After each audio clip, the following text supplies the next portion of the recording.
یہ جو صحابہ تھے نا، ان پر رب رسول کی بات طاری ہو جاتی تھی۔ ہمارے ذہنوں میں جس طرح بعض چیزیں، بعض پریشانیاں طاری نہیں ہو جاتی، اس طرح ان لوگوں پر حضور کی بعض چیزیں طاری ہو جاتی ہیں۔ مسند احمد کی روایت عرض کرنے لگا ہوں، جب آپ کسی چیز کو بہت زیادہ اہمیت دیتے ہیں تو آپ کے ذہن پر سوار ہو جاتا ہے۔ حضرت سعد بن ابی وقاص رضی اللہ تعالیٰ عنہ فرماتے ہیں، مسجد نبوی شریف میں عثمان غنی رضی اللہ تعالیٰ عنہ میرے پاس سے گزرے، میں نے انہیں السلام علیکم کہا، انہوں نے میرے طرف چہرہ اٹھا کر دیکھا بھی پر میرے سلام کا جواب نہیں دیا۔ میں سیدھا امیر المومنین حضرت عمر فاروق کی خدمت میں گیا، میں نے کہا حضور کو رواج بدل گیا جناب، کیا ہوا؟ کہا عثمان کو سلام کی ہے، مجھے دیکھا بھی ہے، جواب نہیں دیا۔ حضرت عثمان غنی کی خدمت میں پیغام پہنچا، وہ تشریف لائے، حضرت عمر فاروق رضی اللہ تعالیٰ عنہ کہنے لگے سعد کیا کہہ رہے ہیں؟ آپ نے سلام کا جواب ہی نہیں دیا۔ فرمانے لگے نہیں، ایسا تو کچھ نہیں ہوا۔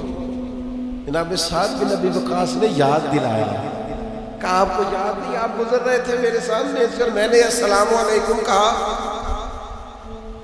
تو آپ نے میری طرف دیکھا بھی لیکن آپ نے میرے سلام کا جواب نہیں دیا اور گزر گئے۔ تو حضرت عثمان غنی کو یاد آ گیا، اور جب یاد آیا تو کہنے لگے سعد میں اللہ سے بھی معافی مانگتا ہوں، میں رجوع کرتا ہوں اپنے رب کی بارگاہ میں، توبہ کرتا ہوں، لیکن فرمانے لگے اصل بات یہ ہے کہ جب آپ میرے پاس سے گزرے تھے تو میرے ذہن میں حضور کا فرمان چل رہا تھا، اور فرمایا میں نبی پاک کے اس فرمان کو سوچ رہا تھا جو سرکار نے ایک دفعہ مجھ سے کہا تھا۔